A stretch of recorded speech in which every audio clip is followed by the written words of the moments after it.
दोस्तों, मेरा नाम बालम दास है और मैं एक टीचर हूँ और मेरा मकसद आप दोस्तों को इंग्लिश ग्रामर पढ़ाना है। मैं चाहता हूँ कि ऐसे स्टूडेंट्स जो किसी मजबूरी की वजह से सेंटर्स ज्वाइन नहीं कर सकते, वो घर बैठे बआसानी मेरे यूट्यूब चैनल के थ्रू इंग्लिश ग्रामर सीख लें। तो दोस्तों, सबसे पहले आप मेरा यूट्यूब चैनल सब्सक्राइब कर लें ताकि मेरी नई आने वाली तमाम वीडियोज़ के नोटिफिकेशंस बआसानी आप तक पहुँचते रहें। तो दोस्तों, today I will teach you past possessive. आज मैं आपको पास्ट पजेसिव पढ़ाऊंगा। माजी में माल की ऐसे जुमले हम पढ़ेंगे जिसमें माजी के अंदर चीज़ों के ऊपर मालकी या अख्तियारात को जाहिर किया जाएगा। तो सबसे पहले मैं बता चुका हूं कि जो पजेसिव टेंसेज हैं तीन, प्रेजेंट पजेसिव, पास्ट पजेसिव और फ्यूचर पजेसिव। इनका काम ये होता है कि ये चीज़ों के ऊपर मालकी या अख्तियारात या कब्जा जाहिर करते हैं। बाकी इन टेंसेस में कोई हरकत नहीं होती, कोई एक्शन नहीं होता। तो यहाँ पे आज हम पास्ट पजेसिव पढ़ते हैं। पास्ट पजेसिव के अंदर हेल्पिंग वर्ब सिर्फ एक ही है, हेड। एक ही हेड हेल्पिंग वर्ब है जो तमाम सब्जेक्ट्स के साथ हम इस्तेमाल करेंगे। I, we, you, they, he, she, it, one name, two names, सबके साथ हम हेड का इस्तेमाल करेंगे। और पास्ट सिंपल की जो निशानियां हैं वो हैं पास था, पास थी, पास थे। ये है पास्ट सिंपल की निशानियां। मैं पहले दिन से जोर देता आ रहा हूं कि हमें सेंस क्लियर करना है चीजों का, हमें चीजों को समझना है, रट्टा नहीं लगाना है। लेकिन उसके बावजूद भी कुछ ऐसे स्टूडेंट्स होंगे जो निचले क्लासों के होंगे या कुछ कमजोर माइंड वाले दिमाग वाले जो बच्चे होते हैं, उनकी सहूलत के लिए मैं निशानियां भी देता आ रहा हूं। लेकिन आप कोशिश करना कि निशानियों को सिर्फ टेंस पहचानने के लिए इस्तेमाल करना कि प्रेजेंट है, पास्ट है या फ्यूचर है। बाकी जुमले को आपने जो है सेंस से परखना है, समझना है कि किस टेंस का है, आया ये सिंपल टेंसेस का है या पॉजिटिव का है या किसी और टेंस का है। तो अब हम आते हैं दोस्तों, इस टेंस में भी फार्मूला वही है जो हम पिछले प्रेजेंट पॉजिटिव में पढ़ के आए हैं, लेकिन उसके बावजूद भी मैंने यहाँ पे फार्मूला लिख दिया है ताकि आपको जुमले करने में आसानी हो। अब मैंने यहाँ पे दो जुमले लिखे हैं ब्लैक बोर्ड पे। पहला जुमला है मिसबाह के पास चूड़ियां थीं। मिसबाह के पास चूड़ियां थीं। इस जुमले से हमें पता चल रहा है कि सब्जेक्ट जो मिसबाह है उसका चूड़ियों के ऊपर कब्जा है, यानी वो चूड़ियों की मालिक है। और नंबर दो जुमला है कि तुम्हारे पास जायदाद थी, यानी जो सब्जेक्ट तुम है उसकी जायदाद के ऊपर मालिकी थी, कब्जा था माजी में। तो अब हम जुमला करेंगे। सबसे पहला काम हमारा, यकीनन आपको याद होगा कि हमारा पहला काम जब कोई सेंटेंस मिलता है तो वो ये होता है कि जुमले में से सब्जेक्ट, हेल्पिंग वर्ब और ऑब्जेक्ट का तायुन करना, उनको अलग अलग करना। तो अब हम पहला काम करेंगे, क्योंकि हमें पता है कि पहला वर्ड जो किसी लड़की या किसी लड़के का नाम हो, किसी जानदार का नाम हो, तो वो हमारा सब्जेक्ट होता है। जो चीज के ऊपर मालकी रख रहा है वो सब्जेक्ट होता है। अब पास थी जो हमारा है हेल्पिंग वर्ब है, पास थी जो हमारा है वो हेल्पिंग वर्ब है, और पास थी ये हमारा हेल्पिंग वर्ब, और चूड़ियां जो है ये हमारा ऑब्जेक्ट है।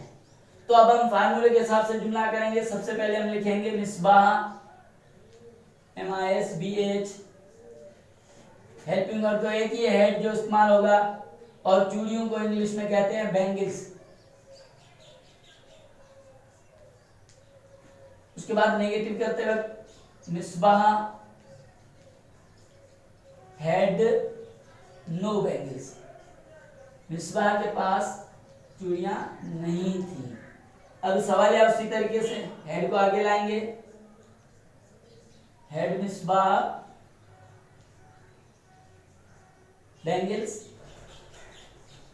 क्या मिसबाह के पास चूड़ियां थी, interrogative negative, had Misbah no bangles, क्या मिसबाह के पास चूड़ियां नहीं थी। इसी तरह हम दूसरा जुमला हमारा जो है वो भी यही है, तुम्हारे पास जायदाद थी। सबसे पहला काम हम सब्जेक्ट, हेल्पिंग वर्ब और ऑब्जेक्ट को अलग करेंगे। हमारा सब्जेक्ट जो है तुम्हारे पास थी, हमारा हेल्पिंग वर्ब और जायदाद ऑब्जेक्ट है। तो अब हम सबसे पहले सब्जेक्ट लिखेंगे यू, यू के साथ हेल्पिंग वर्ब है एक ही है जो कि हेड लगेगा, अब जायदाद को प्रॉपर्टी कहते हैं, प्रॉपर्टी जायदाद। अब इस जुमले को हम नेगेटिव करेंगे, यू हैड नो प्रॉपर्टी, तुम्हारे पास जायदाद नहीं थी। क्या तुम्हारे पास जायदाद थी? Had you property. ठीक इसी तरह इंट्रोगेटिव नेगेटिव करेंगे, हैड यू नो प्रॉपर्टी, क्या तुम्हारे पास प्रॉपर्टी नहीं थी।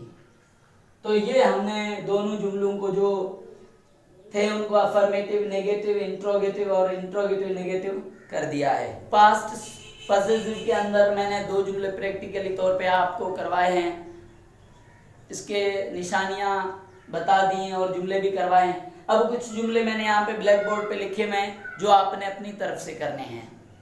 तो सबसे पहला जुमला है, हमारे पास अंगूर थे। अंगूर की इंग्लिश मैंने यहाँ पे लिखी है ग्रेप्स। नंबर 2 सेंटेंस है, कतरीना के पास एहलियत थी। एहलियत की अंग्रेजी टैलेंट। शारदा कपूर के पास खूबसूरती थी। खूबसूरती की इंग्लिश ब्यूटी। उसके बाद आमिर खान के पास बेहतरीन दिमाग था। बेहतरीन दिमाग की इंग्लिश बेस्ट माइंड या गुड माइंड। उसके बाद अमिताभ के पास खूबसूरत दिल था। Beautiful heart. खूबसूरत दिल की इंग्लिश। मारिया के पास खिलौने थे। खिलौने की इंग्लिश मैंने टॉयज यहाँ पे लिखी है। उसके बाद देविया के पास फ्रूट्स थे। फ्रूट्स की इंग्लिश मैंने लिख दी है। और उसके बाद उनके पास चाय थी। चाय की इंग्लिश मैंने यहाँ पे लिख दी है टी। तो दोस्तों ये जो मैंने जुमले दिए हैं, आप इन जुमलों को अफर्मेटिव नेगेटिव इंट्रोगेटिव और इंट्रोगेटिव नेगेटिव करें। मैं तो कहता हूं कि आप इनके अलावा भी अपनी तरफ से ऐसे जुमले बनाएं जिनमें आप जो है सब्जेक्ट की मालकी या कब्जा जाहिर करें पास्ट के अंदर, क्योंकि पास्ट टेंस हम पढ़ रहे हैं, पास्ट पॉसेसिव। तो ऐसे जुमले अपनी तरफ से भी बनाएं और उन जुमलों की अच्छे से मश्क करें। मैंने पहले भी बताया था कि practice makes a man perfect. जो मश्क है इंसान को काबिल बनाती है। तो आप इन जुमलों के अलावा भी अपनी तरफ से जुमले बना के उनकी अच्छे से मश्क करें। मैं यकीन दिलाता हूं कि आप पास्ट पॉसेसिव भी बहुत अच्छे तरीके से सीख लेंगे। लेकिन एक बात मैं दोबारा रिमाइंड करवाता चलूं कि जुमला करते वक्त आपने पहला काम नहीं भूलना है। पहला काम हमारा सब्जेक्ट, हेल्पिंग वर्ब और ऑब्जेक्ट को अलग अलग करना है।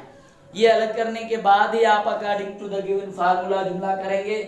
आपके जुमले गलत हो ही नहीं सकते।